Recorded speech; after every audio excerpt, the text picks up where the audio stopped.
Ghost Rider. You gotta love him, and you gotta love Nick Cage for playing him in the best comic book movie ever. But what other versions other than Nick Cage are there? Well, that's what we're exploring today. Let's do it.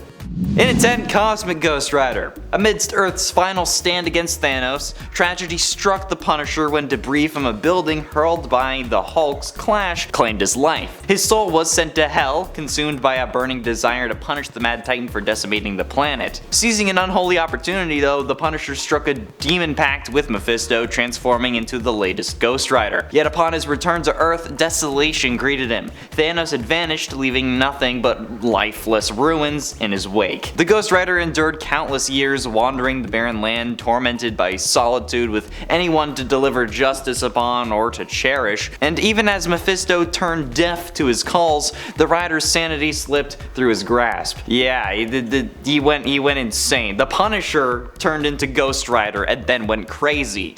But fate intervened when a wounded Galactus arrived on Earth. Unaware of its lifeless state and seeking aid against Thanos, the Ghost Rider offered the dead world to the Great Devourer in return for being able to punish the Mad Titan as his herald, an offer that Galactus accepted. The crazy Punisher Ghost Rider gains cosmic powers. Then they go on an interstellar journey just trying to kill Thanos. Just because he obliterated all life. Yeah, centuries passed, and their saga culminated when they finally confronted Thanos, resulting in Galactus's beheading.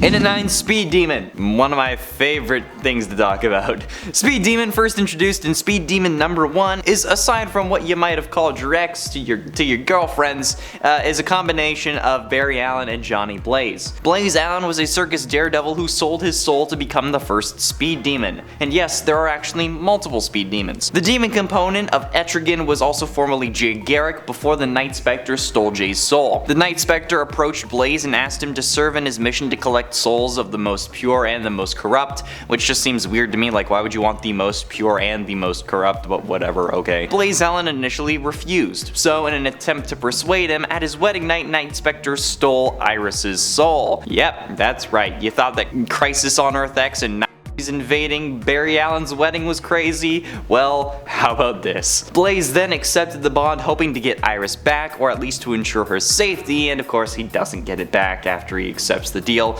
but yeah. Speed Demon only speaks in rhymes, which I tried to do, and then they told me to stop doing it here, but he's also a speedster with a flaming skull head that can breathe hellfire, which is awesome. Wally West, which is an amalgam of Danny Ketch and Wally West, which I don't know why they're not called Wally Ketch or Danny West, but whatever, was the next Speed Demon who accepted the power in order to help his uncle get Iris back, but obviously that didn't work, because it's a demon.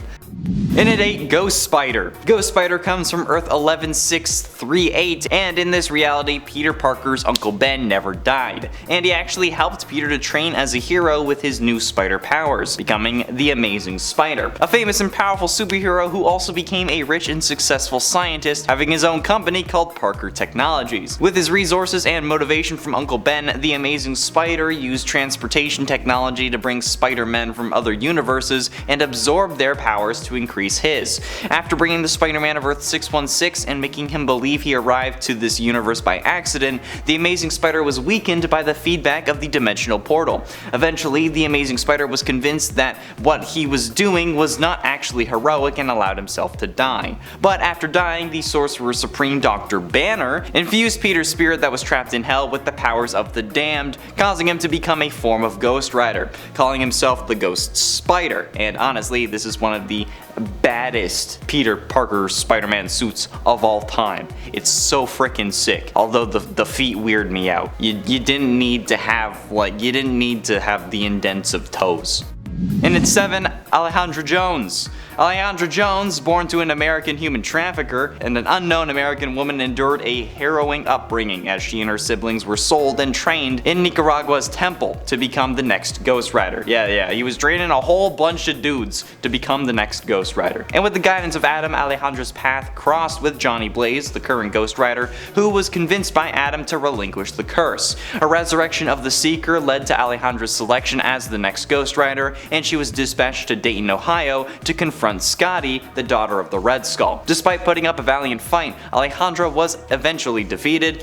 Meanwhile, Johnny Blaze learned of Adam's sinister ambition to purge humanity of sin, which explains why he was training up the next Ghost Riders, just transforming humanity into emotionless beings, which honestly I feel like could be a good idea at this rate. But feeling responsible for giving up the curse, Blaze agreed to assist in separating Ghost Rider from Adam, embarking on a separate mission to thwart that plan. But yeah, it's a dope story.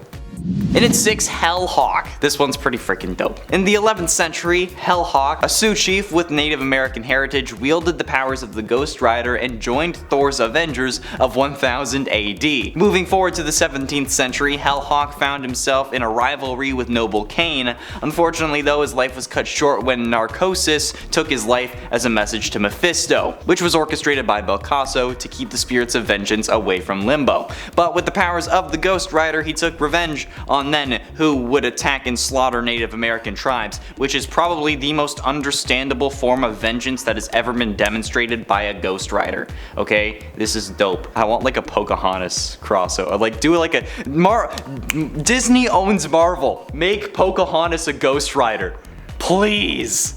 Halfway through, in at number 5, Ghost Hammer. A result of what is basically the civil war of Warp World, which was created when Gamora used the Infinity Gauntlet to fold the world in half. This character is a warp between Ghost Panther and Iron Hammer, which in turn are respectively mashups of Black Panther and Ghost Rider, and of Iron Man and Thor. Yeah, it's a little confusing.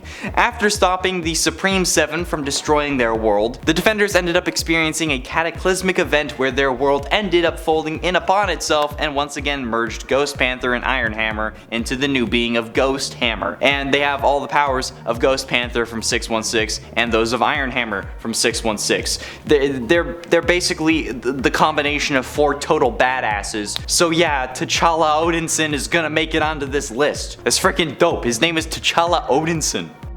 In at 4, All Rider. Robbie and a Deathlock sent by Avenger Prime learned of the threat of the multiversal Masters of Evil and the Council of Red, prompting them to embark on a journey across the multiverse in search of potential allies. Among the recruits were Ant-Man, Star Panther, alternate versions of Captain America, the God of Fists, the Carol Corps, and various Iron Man counterparts, and during their mission, Robbie Reyes discovered that he was the All Rider, possessing the ability to ride anything. Insert the giggles of 14-year-olds and those like me who can't really mature because being an adult is boring. However, during an assault on Avengers Prime base, the God Quarry, Robbie's powers inexplicably failed. He later regained them during the battle, using them to seal a breach in the God Quarry, thus saving the entire multiverse from the destructive power of the First Firmament. Sacrificing himself, Robbie entered the First Firmament and sealed it from within, leaving him trapped there while rebuilding his car and awaiting for the opportunity to return home. But I just like the fact that this dude can hop on anything and it immediately becomes like his Ghost Rider thing. I just imagine him like pushing a child off of a scooter and hopping on it, and then just like the wheels start flaming and he just goes. Getting close to the end, in at number 3, Goose Rider. Yep, that's not a typo, that's real. In the peculiar world of Earth 8311, Marvel created a universe where its characters were cartoon animals.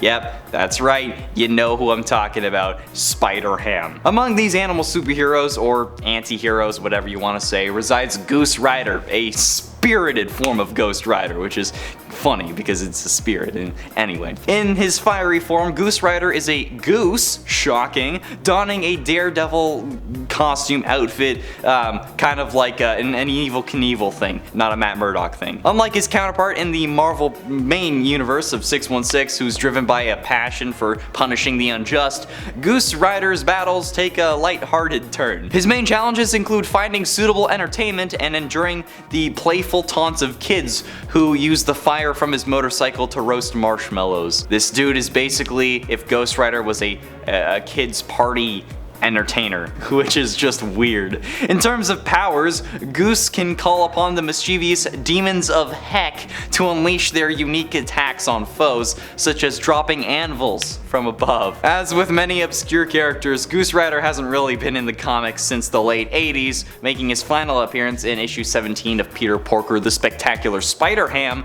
but hey, I think that we need to see him come back. Alright, where's across the Ghost Rider verse? Huh? Am I right? Crickets.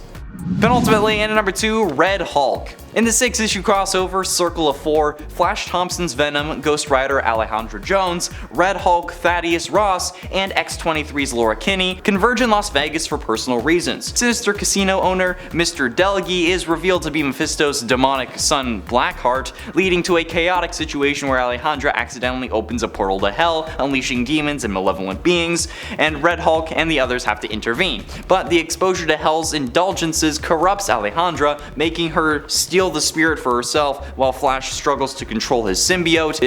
Venom later steals the spirit, seeking that demonic power, but Blackheart intervenes and throws people out of windows and stuff. Alejandra survives. She joins forces with a massive behemoth that was now combining the powers of Red Hulk, Venom, and Ghost Rider all at once. Yeah, Thaddeus Ross got the Venom symbiote and the Ghost Rider spirit. They started racing up the side of a building on Thaddeus' motorcycle with his iconic line of "We are Smash for vengeance." I'm not even kidding, that's what he says. Then Las Vegas returned to normal, and then Red Hulk returned the symbiote and the spirit of vengeance. But yeah, Red Hulk as Venom and Ghost Rider, that's dope.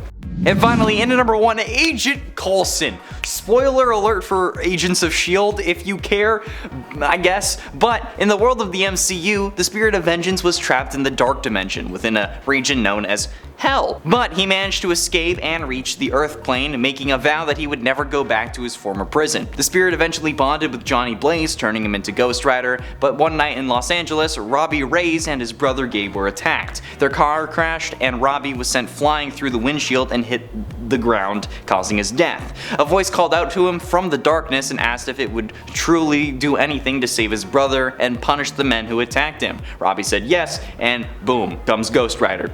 The Spirit and Reyes worked with S.H.I.E.L.D. in order to take down the baddie of season 4, which was Ada, once they returned from the Dark Dimension again. But Phil Coulson made a deal with the Spirit, which temporarily granted him his demonic power. Okay, this is so dope. Which he then used to successfully destroy Ada by incinerating her to ashes. The Spirit returned to Reyes afterwards, but come on, Agent Coulson with superpowers? We love Agent Coulson. The reason that they made Agents of S.H.I.E.L.D. was to bring Coulson back, I feel. However, Coulson's possession of the Spirit of Vengeance caused the cancellation of the GH325 effects, which had been keeping him alive since his resurrection, which ended up dooming him, but not before he got the chance to go out and see the world. So he doesn't die in the series, but it just kind of makes him a normal dude again, so he will die eventually. Anyways, if you enjoyed, click the video that's popping up now. Coulson is Ghost Rider. Yes, let's see it in the MCU. Thanks for watching.